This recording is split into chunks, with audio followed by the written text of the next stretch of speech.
Alrighty, ladies and gentlemen, welcome back to Beat the Book. As always, I am your boy, Big Al Better. If you guys clicked on this video, you know what you're here for. NBA playoff picks. If you guys are new to the channel, welcome into it. Please like, subscribe. We do all sorts of gambling on the channel. NFL, NBA, NHL. We're all over the board with it, and it's awesome. So anyway, for the first 3 or 4 minutes of the video, we're going to recap how last night's bets went, and then we'll be hopping to the new picks. So if you guys are new and you don't care too much about the last day's picks, go ahead and hop to about 5 minutes. That's where you're going to get the new picks, the picks for tonight's game, which is, Thunder Timberwolves Game 3, first game in Minnesota. It's going to be awesome. I got some good stuff in there for you guys as far as the 4-pick parlay. Hoping to hit that one tonight. But anyway, without wasting too much time, welcome back, guys, and we're going to hop into this recap. So we had last night Pacers-Knicks, Game 2 in the Garden, and I was really thinking, my thought process behind it was that the Knicks needed Game 2. I didn't think they were going to drop both games at home. Obviously, if you guys watched the game, they did. The Pacers won again. The over-under had jumped all the way up to 225.5. I think by the time that tip-off happened, it had dropped back down to 223, 224. The game ended on 223. So we were on the over 225.5. I always play the number I give out. I always still use the number on the paper. So whether it moves in our favor, it moves against us, I'm always base whether we won or hit based off the number I wrote down. So we missed on the night because we were over 225.5. And then as far as the Pacers-Knicks, we were on the Knicks minus the 6, and they lost by 5. So anyway, not a great night for us. The first time we've actually gone 0-4 in a long time. Normally we at least we split, and that's the first time we haven't split in quite some time. So as far as the 4-pick parlay, we'll hop into that. Josh Hart, 25 plus PRA, that was one of our lines. He does not hit. He only had 6 boards, 6 points, and 1 assist, I believe was his total. And then Karl Anthony Towns, we had him for 3 threes because he shot 9 in the first game, and he made 4 of them. So I was like, oh, he can run that back in a game they need, right? He goes for 2. He went 2 of 5, I think.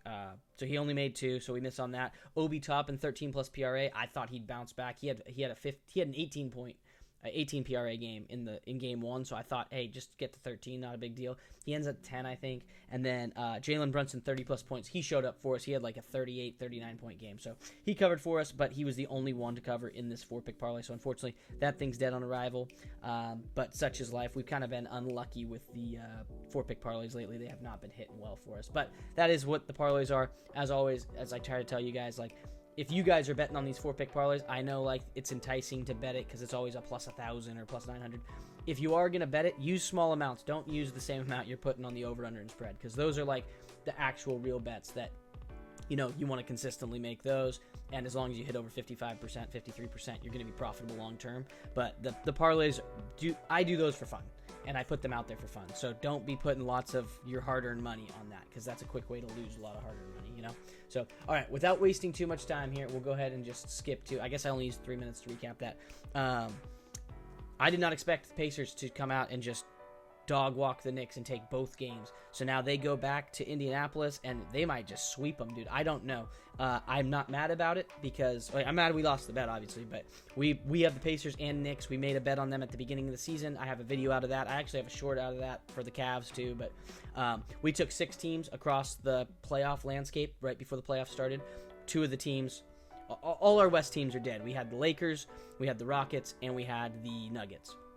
All 3 are bounced. In the East, we had the Cavs, the Knicks, and the Pacers. Obviously, Knicks, Pacers have both made it. So this channel's rooting for the East to win the finals. So we cashed that ticket. We have the Pacers at plus 8,500, which is an insane ticket. And then we have the Knicks, I think we're a plus 2,400, if I'm not mistaken. So 2 really good tickets if one of these teams can end up winning the whole thing. But it's looking like they're going to have to go through the Thunder. We'll see, though, because this Timberwolves-Thunder series is not even close to over. They're only 2 games in. So, all right, let me switch the scene here. Bada bing. Here's what we got. I guess I kind of buried the lead there. So we got the Thunder taking on the Timberwolves. I'm going to switch the page here, get it to my side, not yesterday's stuff, but the new stuff. Obviously, if you guys watched Game 1, it was close. The T-Wolves had a 4-point lead at halftime, and then the second half was all OKC. It was like they kind of woke up. I don't know. And then in Game 2, I didn't watch it because I was out watching the new Mission Impossible movie, which is awesome. But I didn't get to watch the game, but you saw the final score. It was 118 to 104, I believe, was the final total. They got up to 222, or maybe it was 115, 103. I think that's actually what the total was. 88, 114 the first game. Yeah, 103, 118 was the final score. So we did cover. We were on the over in that game because it was 214, I think, was the total. So we were on the over, and then we were also on the T-Wolves because I thought plus 7.5 they'd come back and just, trade. They did not. They lost by, 15 points, so we missed on that. So now the game moves to, and from what I heard about the game, it was a pretty much Thunder all the way. Like it was close until almost halftime. Thunder took a lead going into halftime, and then they came out in the third quarter, built on it, and it was just kind of game over. But Julius Randle had a terrible game. He went like 1 of 9 from the field. It was something crazy like that. But McDaniels had a good game. Ant had a good game. Chet had a great game. Shea had a great game. And Jalen Williams had a great game as well. So it is what it is. Now the series moves back to Minnesota, which we love. I like the Timberwolves here. They're plus 2.5 at home. It's a really close number, right? You guys can see it on the screen right there. Minus 2.5 for the Thunder, plus 2.5 for the Timberwolves. I like the Timberwolves here. What's really funny, and when the Timberwolves beat the Warriors, I was saying, I don't even know what to think of this Timberwolves team because they didn't really beat, they beat nobody. They beat Luka and LeBron. That was impressive, 4-1. They swept the Lakers. That was impressive, right? But I was taking out the Warriors, you lost the only game Steph played, and he only played half the game. And so I was was it really impressive to sweep, to gentlemen sweep the Warriors? I didn't think it really was. And I was I don't know what to think of them, yada, yada, yada. But then once we got into this series, it's for some reason I can't get off of that first half in game 1. It's you had a lead, and you just blew it. And Randall didn't score in the third quarter, and Ant didn't score in the fourth quarter of game 1. And so you got to think when you can get all the pieces together, when you get McDaniels contributing, Randall contributing, Ant contributing, and then you're getting good work from Naz Reid and Dante DiVincenzo and Nickeil Alexander-Walker, and you're at home. Role players play better at home, so you can expect a bit of a drop. I expect a bit of a drop off from the Thunder's role players and a bit of an uptick from the Minnesota Timberwolves role players. And I think when you take that, that's what's inevitably going to swing this game in the favor of the Timberwolves, and they need it. I mean, desperation-wise, they need it. The Thunder just have to win their home games, and they win this series, right? The T-Wolves, they backs against the wall. If you lose this game, it's over, right? If you lose this game, this series is a wrap. And so they need this game. So I like them plus 2.5. We don't do money lines here, but you could take a money line. But it's why would you take a money line when you can take the plus 2.5? You'd get the better number with money line. But I don't mind getting almost 3 points with the home team that's in a desperate situation. So I'm going to take the Timberwolves plus the 2.5. As far as an over-under, I like the over here. I think if the Timberwolves are going to win this game, it's not going to be playing better defense. It's going to be getting out and scoring. And I just think you're going to get those threes that, in game 1, DiVincenzo shot 11 threes. He only made 1. I think you're going to see a lot of those drop. In game 2, Naz Reid goes 0 of 5 from 3, and that's not normal Naz Reid ball. So he's going to make 2 or 3 of those, and those 9 points, 10 points, whatever the heck, the points that they get. More threes dropping from their role players is going to help a lot. That frees up Ant. That frees up Randall to go in the paint and do their thing. And I think Gobert will have a bigger game too. He's kind of been lackluster so far in this series. 2-point game and a 6-point game. That's not. So I think you're going to get just a full team effort from the Timberwolves, and that's what's going to end up giving them the edge here. So I like the over. I think they'll push the pace. They're going to score a lot of points. The Thunder, we know they can score, and they're going to be able to keep up. Shea's incredible. He's going to have probably a 40-point game again. But I think they'll fall just short. So I like the plus 2.5 with the Timberwolves. As far as a 4-pick parlay, we're going to hop in here to this other screen, and I'll kind of build it real quick for you guys. I don't know if this screen's better, or maybe this screen is better to just build it. But the thing is, you don't get to see the, we're going to go back. There's a reason I built this scene. So we're going to hop in here. We're going to go with, player points. We're not doing too much in here, but we are doing most of it in here, right? So we're going to go ahead and scroll down to the over-unders on points.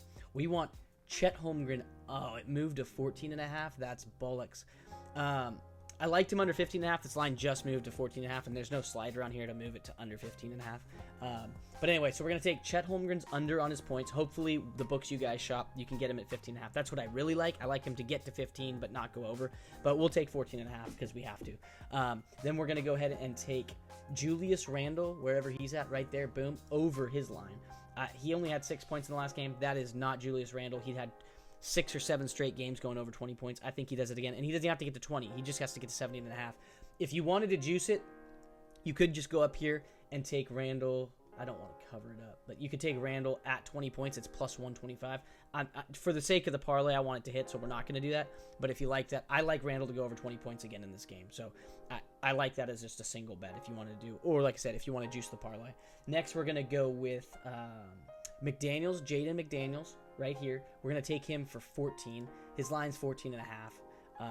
Or 13.5, whatever. But I like him for 14. He's coming off his first game. He had 7 points, right? But he had 5 in the first minute, and then he didn't score again for this game. Got in foul trouble. This game he goes for 22. It's game 2. He goes for 22. He also had 5 fouls in that game. Like I said, I didn't watch the game because I was at the theater, but I'm assuming that the foul trouble kept him from even going for more points. So yeah, I like McDaniels here to have another big game, especially at home. So 14 points for him. And then our final line is going to be an interesting one. We're going to go player assists, and we're going to scroll down to the over-under on this, and we're going to take Shea for over 6.5. In the first 2 games in this series, he's gone for 9 assists and 8 assists. So he's been dishing the ball a lot on top of scoring a ton. So I expect him to kind of continue that trend. So getting him at 6.5 feels like kind of a slam dunk. So that's going to be your 4-pick parlay, as you guys can see on the screen right now. That is a plus 1,100 over here on this corner of the screen. But yeah, so anyway, that 4-pick parlay, once again, just to run it through. Chet Holmgren under his points. If it's 15.5, take that. If you can find it. Right now, it's 14.5. Julius Randle over 17.5 points. I think he goes for over 20 in this game. Shea Gilgeous-Alexander over 6.5 assists. He's gone for 9 and for 8 in the first 2 games. And then Jaden McDaniels, 14 plus points. I think he's going to have another 20 plus point game. But even if he doesn't get to 20 plus, I think he'll be high teens. So I like him here. And that's a plus 1,100 over on the old DraftKings. Like I said, shop the books that are close to you guys. See if you guys can find a better number. That is what we preach here. You know, shop as many books as you're allowed to. Find the best numbers. So that goes for the over, under, and the spread as well. If you can find if you like the over like I do, and you can find a 216 or a 215 because some book is kind of wacky lines, take the over, baby. Shop the best number. If you can get the T-Wolves at plus 4.5 or 3.5 versus 2.5, then more power to you. That's how you stay profitable long term as a gambler. So anyway, that is all I got for you guys in this video. Thank you guys for tuning in. I do appreciate it. If you are new and you enjoyed this, please like and subscribe. It always goes a long way. And yeah, man, we got a good game on tap for tonight. And then we get Pacers Knicks on Sunday, which is going to be pretty freaking epic. So anyway, thanks again, and I will catch you guys tomorrow. Peace.